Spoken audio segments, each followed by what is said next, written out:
میں نے ہمدردی ظاہر کرتے ہوئے زبان چلائی. بڈھے نے میری ہمدردی کا غلط مطلب لے لیا. گڑ گڑا کر بولا, بیٹا مجھے یہاں سے اٹھا کر پل تک لے چلو. سنا ہے راوی کا پل یہاں سے بہت قریب ہے. سو میں پل تک پہنچ جاؤں گا تو تمہیں زندگی بھر دعا دوں گا, بس کسی طرح مجھے پل تک پہنچا دو. میں نے کہا, بابا میں خود پل تک پہنچنا چاہتا ہوں. اپنے آپ ہی کو کسی طرح پہنچا سکوں تو بڑی بات ہوگی.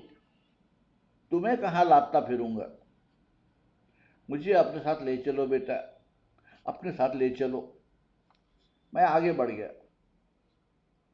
بڈھا چند قدم گھٹنوں کے بل میرے پیچھے پیچھے گھسٹتا ہوا, گڑ گڑاتا ہوا, پہنچا دو بیٹا, بیٹا پہنچا دو. بڈھے نے میرا پاؤں پکڑ لیا. میں نے زور سے اپنا پاؤں جھٹک دیا. بڈھا لڑکھڑاتا ہوا, پٹخریاں کھاتا ہوا راستے کی ایک کھڈ میں جا گرا. کتیا نے ایک زور کی چیخ ماری اور پھٹی پھٹی نگاہوں سے میری طرف دیکھنے لگی. بہت دن ہوئے جیک لندن کی ایک کہانی میں نے پڑھی تھی.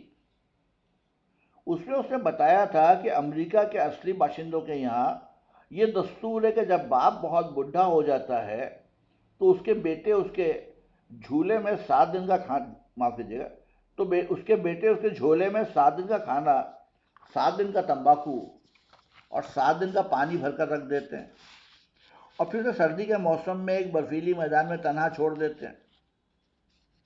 یہ اس زمانے کی رسم تھی جب انسان جنگلی اور قبائلی تھے, جب ذرائع پیداوار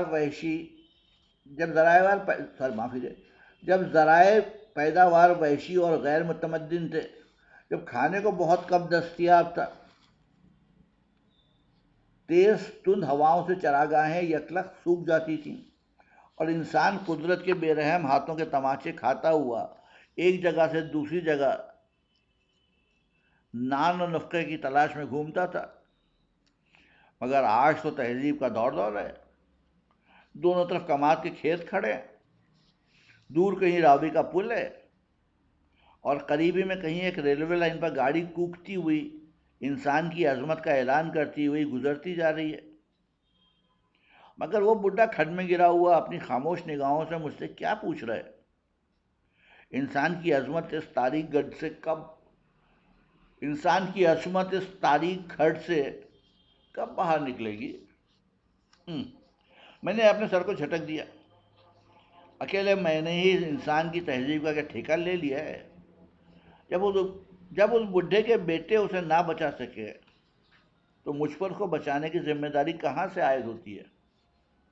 جائے جہنم میں بڈھا اور کمبخت کتیا, اگر تو نے دوبارہ اس طرح مجھ پر لعنت ملامت کی تو لات مار کے تیری ہڈی پسلی ایک کر دوں گا. میں نے کتیا کو مارنے کے لیے لات اٹھائی. رومی فوراً پیچھے کو بھاگ گئی. میں آگے چل دیا. آگے چل کر راستہ اور کشادہ ہو گیا اور ایک بڑی اور پکی سڑک سے جا کے مل گیا. کوئی قافلہ شاید ادھر سے گزرا تھا, کیونکہ ایک جگہ ایک باہ کٹی پڑی تھی, صرف ایک باہ. باقی جسم غائب تھا. نہ دھڑ, نہ سر, نہ ٹانگ, نہ پاؤں, نہ چہرہ, نہ کمر, صرف ایک باہ راستے میں پڑی تھی, میرا راستہ روکے ہوئے. یہ باہ میرے راستے میں پڑی تھی اور اس کی ہتھیلی آسمان کی طرف کھلی تھی.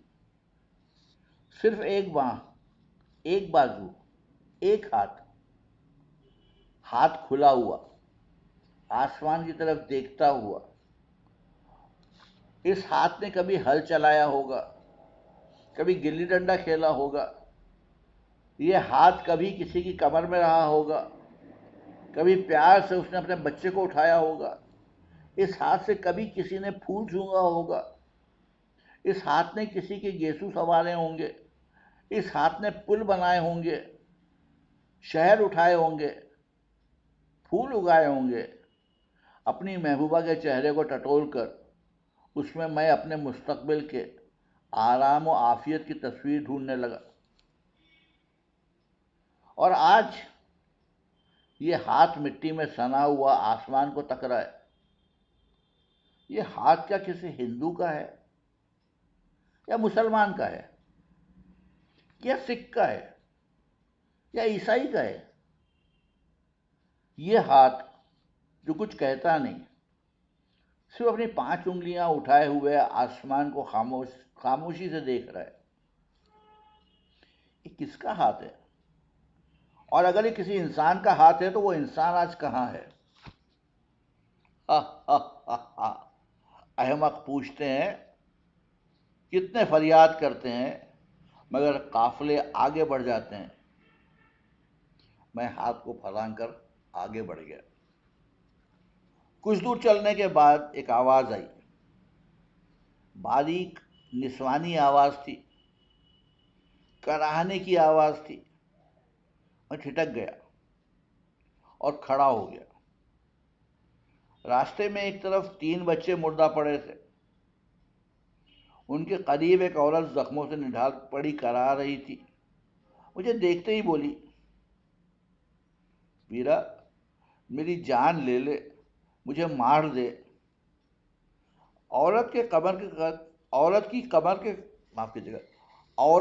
کمر کے قریب بہت سارا خون بہہ کر جم چکا تھا، کچھ تھوڑا تھوڑا رس رسے کے بہہ رہا تھا۔ میں نے اسے پوچھا، تجھے کیا مسلمانوں نے مارا ہے؟ وہ بولی، نہیں، میرے گھر والے نے 3 بچے مار دیے اور مجھے بھی مارنا چاہا، مگر میں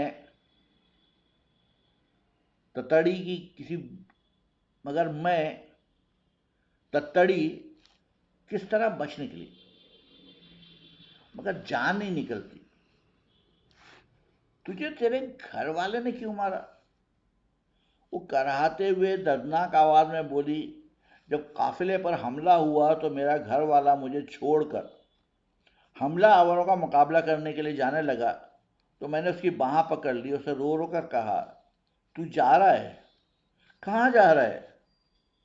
مجھے اور میرے بچوں کو کس کے آسرے پر چھوڑ کر جا رہا ہے؟ اس وقت میرے گھر والے نے غصے سے میری طرف دیکھا اور چھری سے میرے 3 بچوں کو ہلاک کر دیا۔ میں ڈر کے مارے بھاگی۔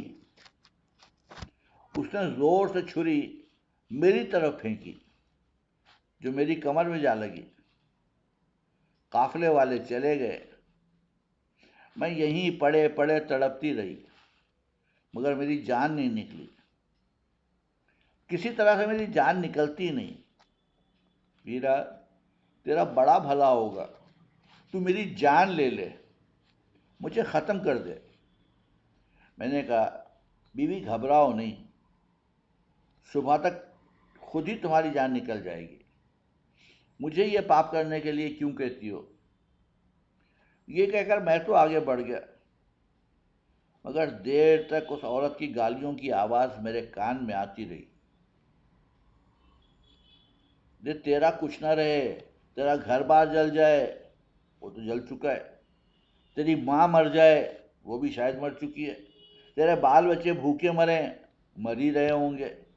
ارے کمبخت، تجھ سے میرا اتنا بھی نہ ہو سکا؟ یکایک چلتے چلتے میں نے محسوس کیا جیسے میں ہزاروں میل کی مسافت طے کر کے تھک چکا ہوں۔ میرے قدم ڈگمگانے لگے، میں لڑکھڑا کر کمادوں میں گھس گیا اور گنوں کے کھردرے پتوں والے بستر پر گر کر سو گیا۔ جب اٹھا تو صبح ہو چکی تھی، سورج نکل آیا تھا، رومی میرے قدموں میں سو رہی تھی اور قریب سڑک پر سے ایک نیا قافلہ گزر رہا تھا۔ میں کمازوں سے باہر نکلا اور ایک جست لگا کر قافلے میں شامل ہو گیا۔ جسموں جہاں پر ایسی بے حسی سی تاری تھی، گویا سمجھنے کی ساری قوتیں شل ہو گئی ہوں۔ اندھا دھند جس طرح سے لوگ بھاگتے ہوئے تیز تیز قدم اٹھاتے ہوئے جا رہے تھے، میں بھی ان میں شامل ہو گیا. کہیں تو پہنچیں گے، کہیں تو جائیں گے. یہ قافلہ کہیں تو پہنچے گا. اب جو ہو سو ہو، اب جو ہو سو ہو. تو یہ تھا غدار کا 5واں حصہ. کل پھر آؤں گا اور آپ کو اس کی 6ٹھی قسط سناؤں گا. تب تک کے لیے اجازت دیجیے.